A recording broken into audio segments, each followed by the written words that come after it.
Welcome back to the Battle of France. And now I am once again the French army, or the Grande Armée of the French, and I'm in a good French tank, the Char 2B, with a 75mm howitzer in the hull, and a 47mm gun in the up top. Although, sadly, still a one-man turret. So you got two men in the hull for the 75mm gun, the driver, but you've still got the commander who has to command the tank and do the 47mm turret by themselves. Not the best outcome, honestly. But this thing has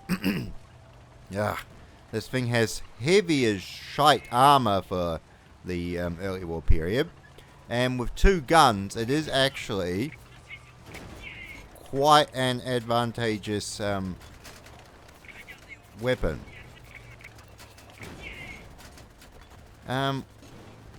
Armor. No, I don't want the 75mm. I want I want 47mm high explosives. Also, I do see that I'm being flanked by multiple panzers. We need to consolidate our gunnery to the front. Front armor and let the 75mm gun take over. Right, load. Alright. We've got Panzer III and a 38T in front of us. Right, break through. Put one right through the turret. Yes! Perfect. I must say, my 75mm gunners are pretty crap, if I'm honest. That's better. Now, this is the tank version of the Châtellerault 2429 in the tank at the moment. It will have the... Oh, they had a 100-round rotary drum. It was quite an interesting drum magazine, believe it or not. I think it was the Rabat machine gun was the designated fortress gun. I'm not sure if they used them for tanks as well. Right. Right, let's just run over these bloody stupid Germans. There we go.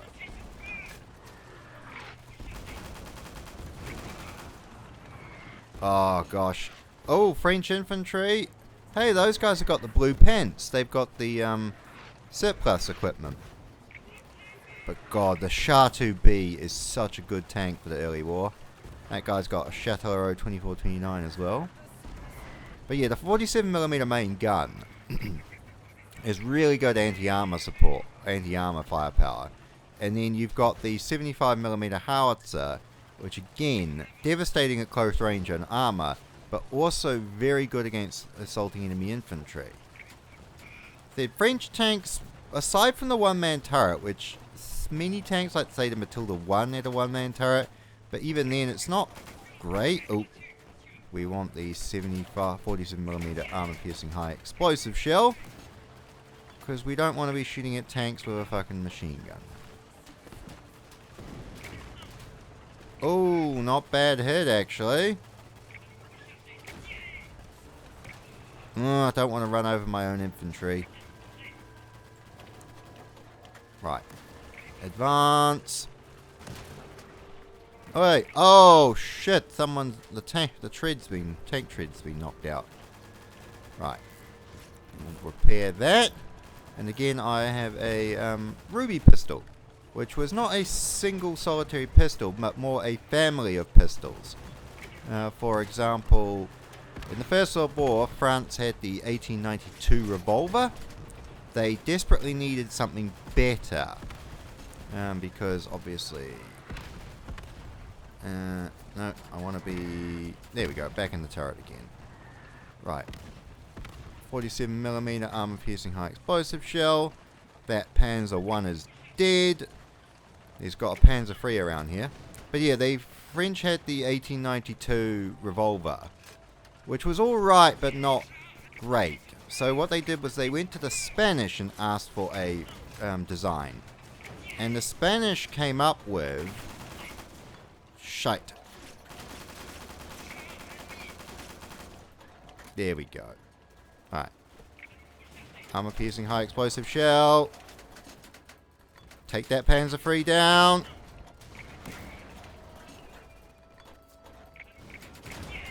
Perfect. Okay, good hit, good hit.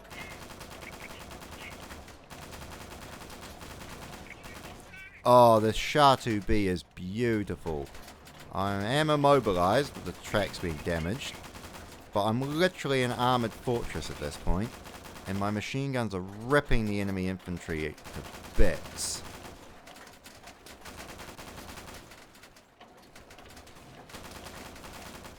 Oh, look at this. Magnificent. But yeah, the, reload. Oh, the tank is knocked out. Fall back.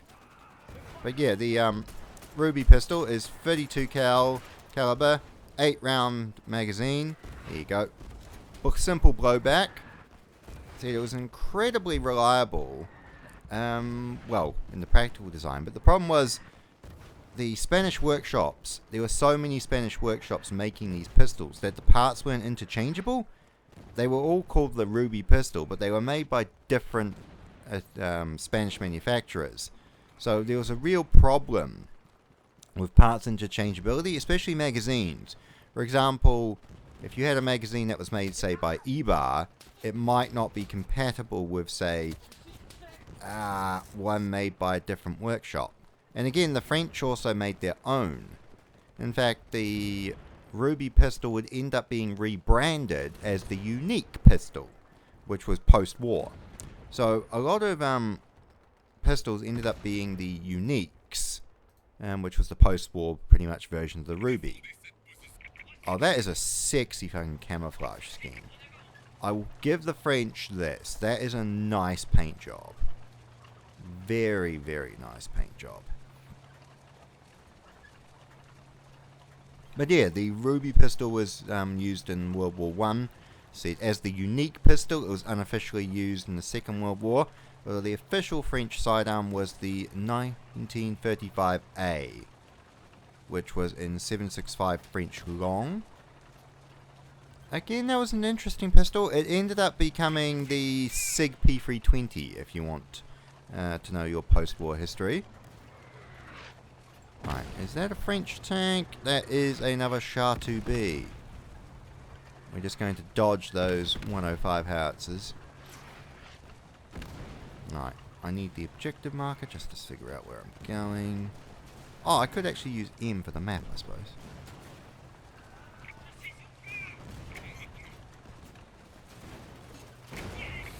Good. Those bloody,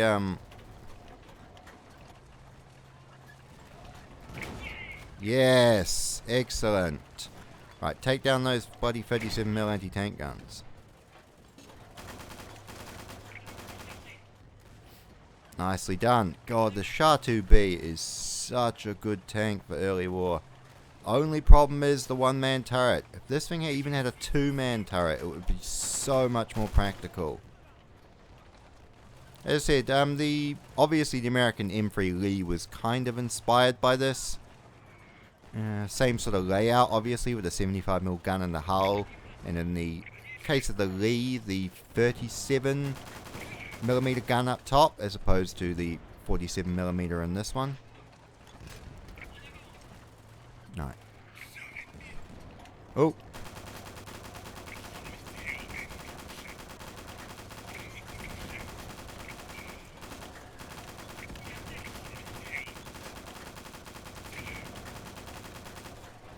God, the 100-round drums on that 7.5 machine gun just mean you can just hose the Germans down. It's so effective. Right, I've got high explosive shells for the 47. Probably need to switch to armor piercing high explosive, I say, if we've got enemy armor rocking around. And those falling over trees in the distance lead me to believe that there must be a Panzer somewhere nearby.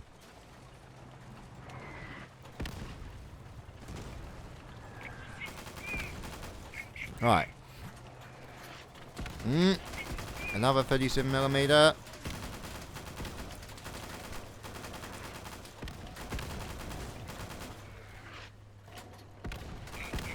They're all rushing for that anti-tank gun.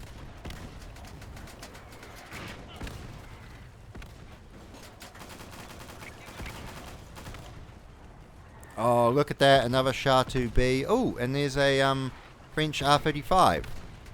Again.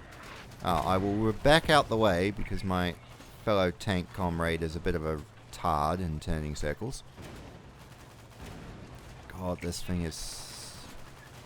I can understand, because the Germans were actually concerned about fighting these things, because, I mean, they knocked them out mainly with air power, 88s, and even some of the heavier, you know, Panzer IVs and stuff, but against, say, a Panzer II or a 35T...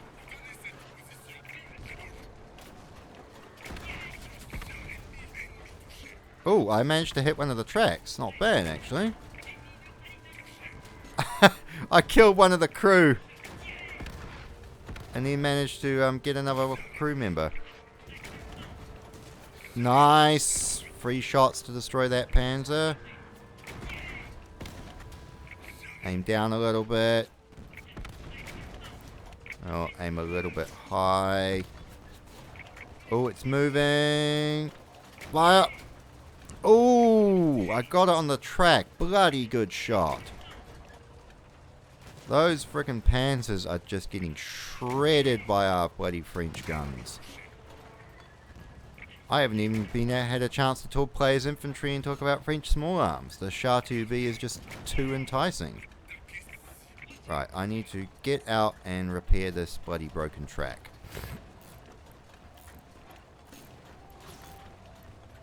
There we go. Right, back in the tank.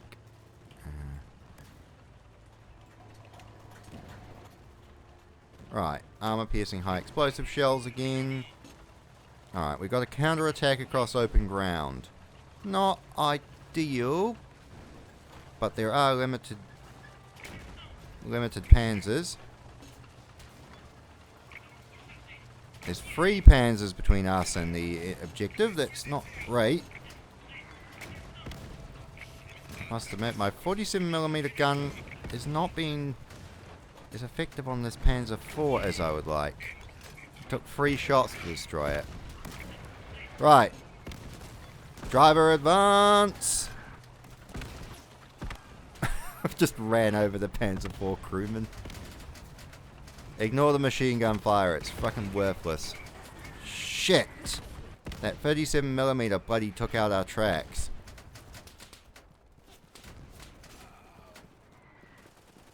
No, I'm not. I'm annoyed that the 37mm managed to immobilize my tank, so we're going to take it down. I've got a grenade and a ruby pistol. Nice! Alright, that guy's dead. You've only got a K98. You haven't got anything that interesting. But, I'm taking your ammo, dickhead. Right. Crawl cover. Alright, we've got 3 targets to neutralize.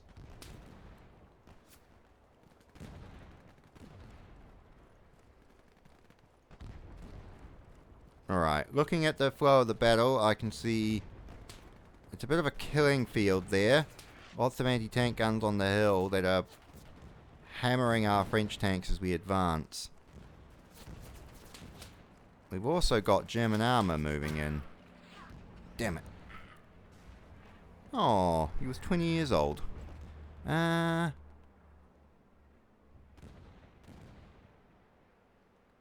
We gotta be a little bit different, I suppose.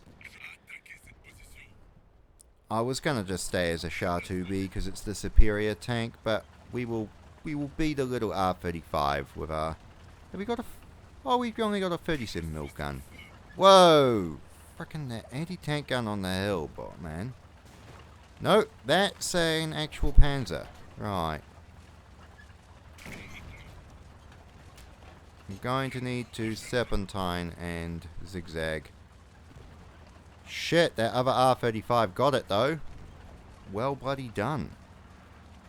Alright, we just need to keep advancing up the hill. Take the secondary crossroads.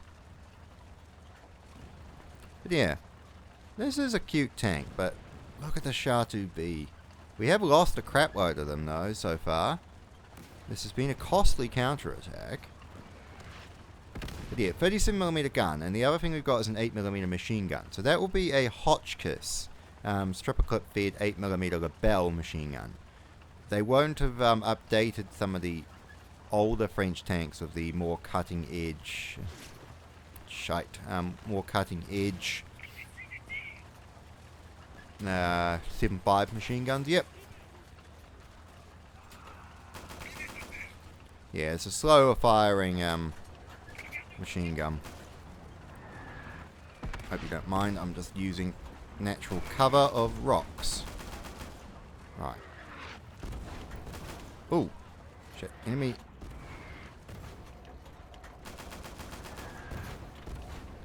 Bloody enemy artillery. It's doing a good job at keeping us hidden though. Oh, that was a beautiful 37mm shell. It took out the gunner and the loader, and that second shell finished it off. Right.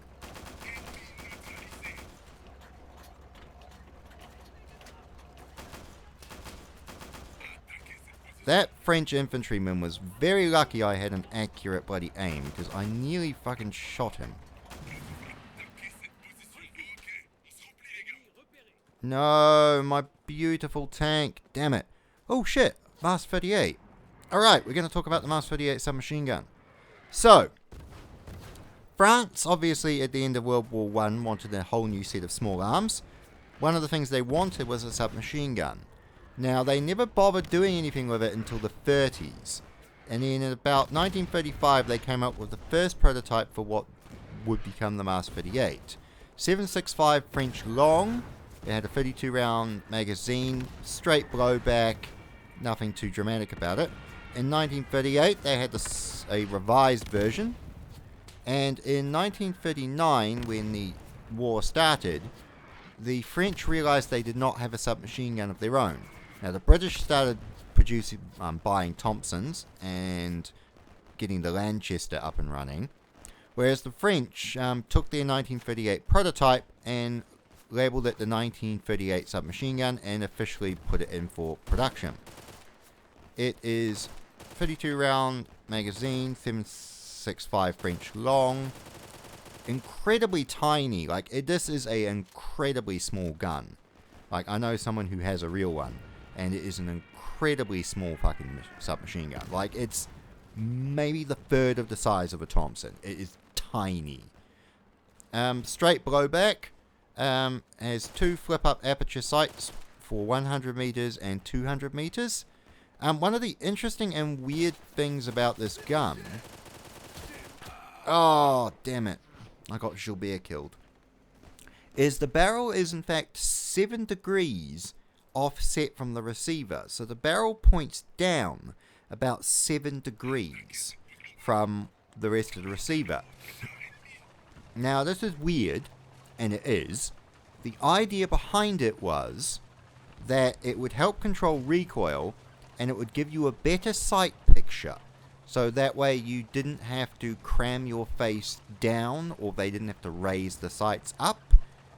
Now, for a 7.65 cartridge, which is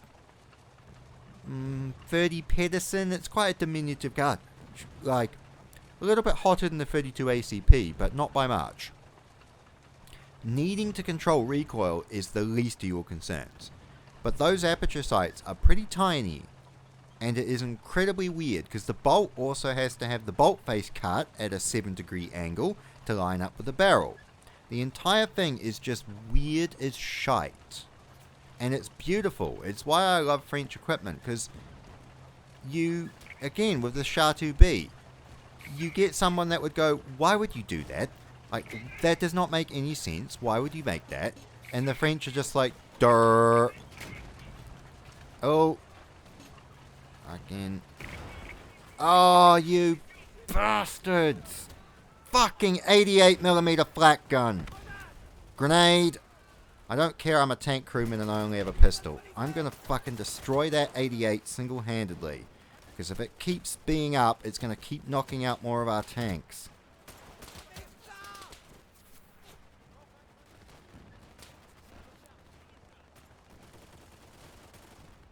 Bloody fucking 88s.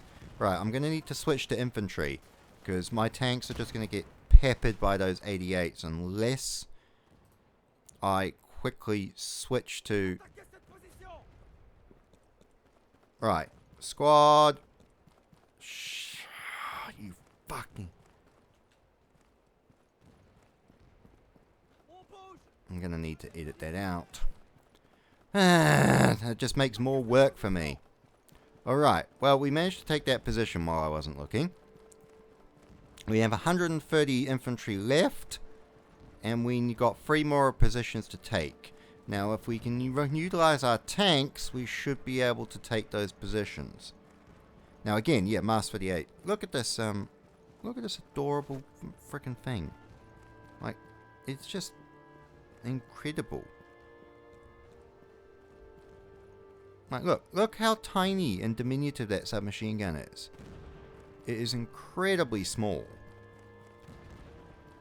But yeah. They used these after the war, so they manufactured just over 2,000 of them before the surrender, the French surrender. Then the Germans and the French German occupation, they manufactured 20,000 of them. The sources differ between 20 and 30,000. I think it's more towards 20,000. So they manufactured a bunch of these, and they were issued to police and SS, and you know, a bunch of those German auxiliary units got these as well.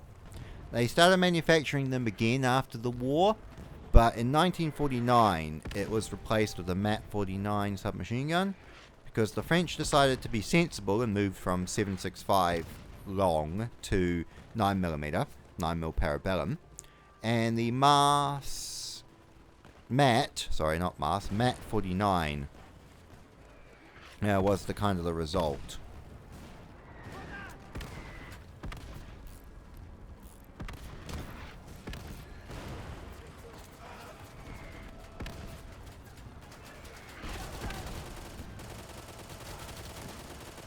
Alright, got the crewmen, that's not bad.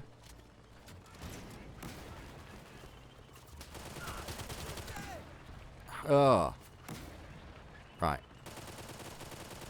You can see it's an interesting rate of fire. Also, I feel the recoil's a little bit harsher in this than it actually is on a real one, but again, I can't really fault that too much. Really? Did I not put another mag in it? I wish I had more smoke grenades. If the Shah 2B wouldn't mind advancing, we could probably make some more ground here.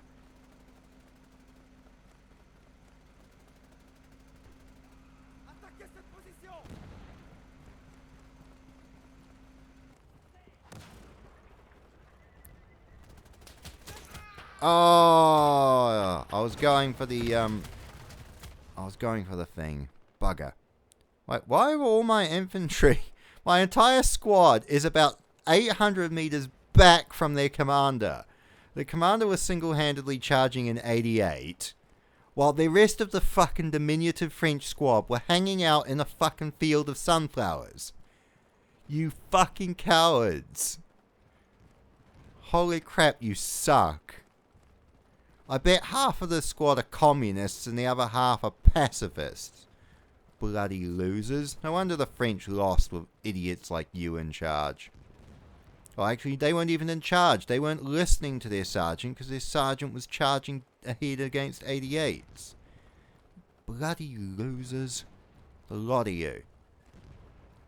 Alright, we've got 2 enemy positions on the hill that we need to take.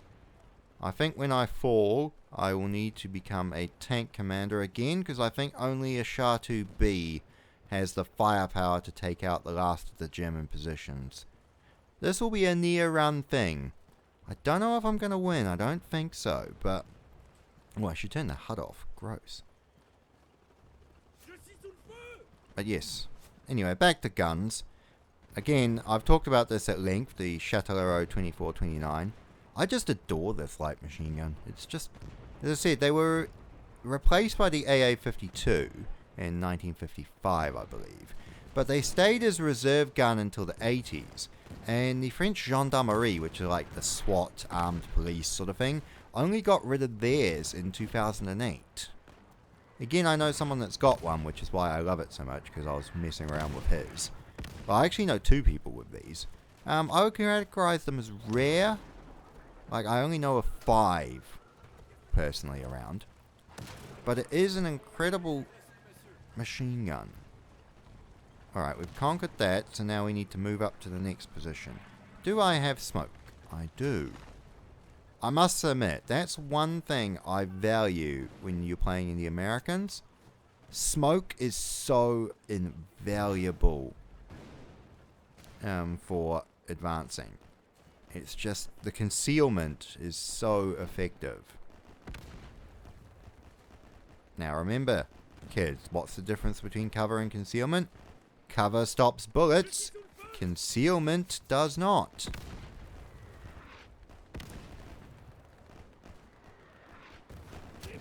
Oh, shite. Right, we're gonna need to crawl through this wheat field, I think. There is a lot of enemy fire. Where's our bloody armor support? Yeah, I need tanks. No way around this. I need infantry.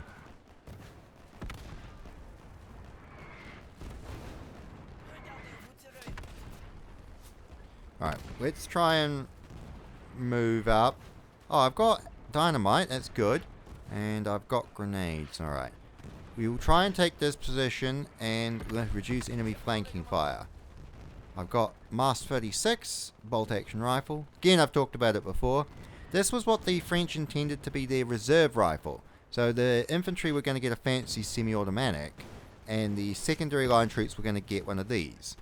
As you can tell, the main reason you can tell this is a pre-war and an accurate version is the post-war they had a hooded protector on the front sight, and they updated the rear sight. This is the original version that does not have those things.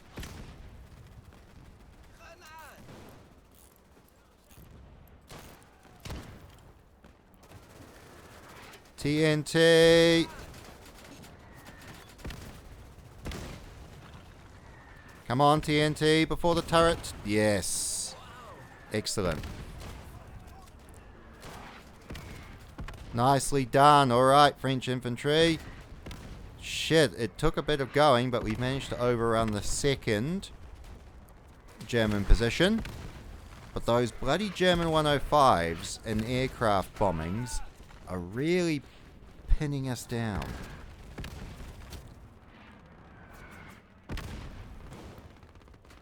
Right. Bloody artillery.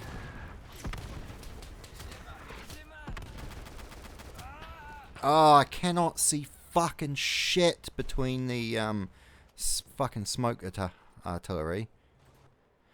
Ah, Char 2B. Okay. We're in a proper tank. Driver advance. Driver advance. Malcolm, were you in the wrong gearbox? What the hell was that? Poor performance. There we go. Alright, we've got one final enemy position. I think we're going to move and attack it from the left. Shit, that was a bloody... That was an 88. Oh, it's hammering our infantry out on the right flank. Alright, I want to try and move through the left and use the forest for cover.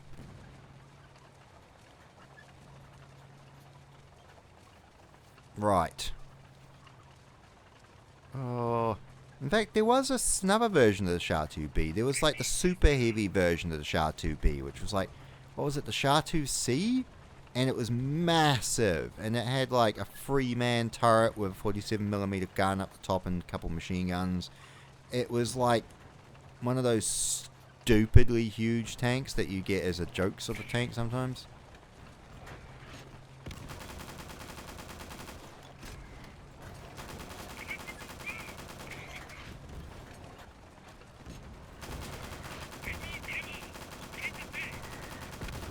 Right. Drive through the frickin' infantry. Tear them apart. Those bloody mortars were doing devastating damage to our infantry. And those bloody 105s are still wrecking us.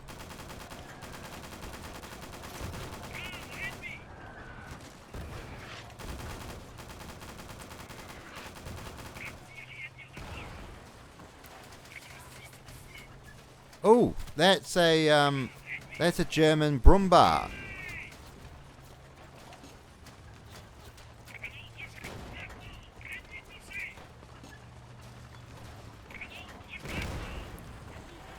Damn it!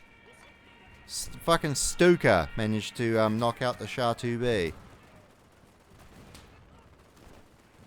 Right.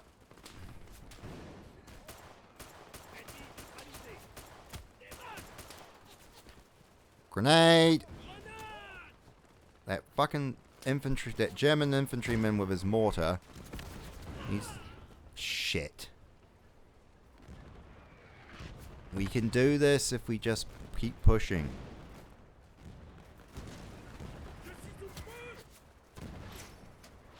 Right, I've got Mass 38. Again, I know it's a video game, but they only ever actually produced it had 2,000 of these issued before the French surrendered, so we've got incredibly lucky to have one here.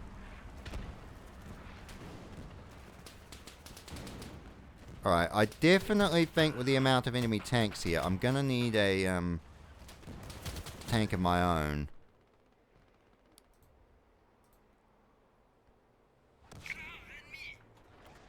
We've only got 17 infantry reserves left. Oh, I don't think we're gonna win this.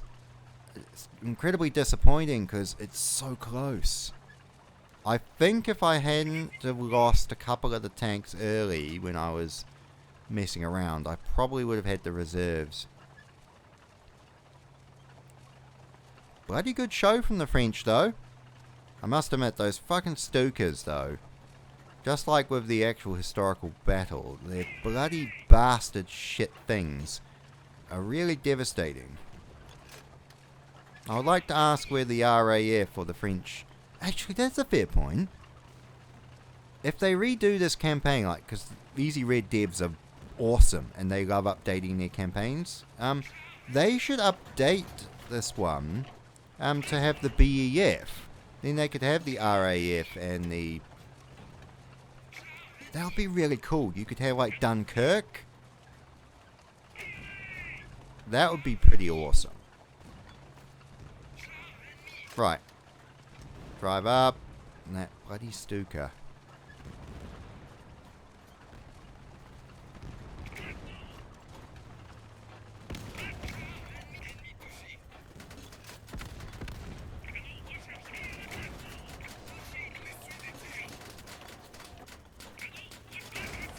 Good. Alright, we got one.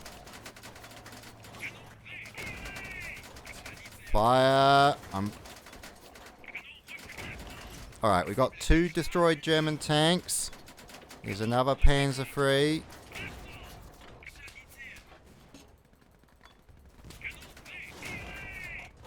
Fire. Alright, we got 3 German tanks destroyed. Oh, wait, did we win? Oh, we lost. That was so close. So close.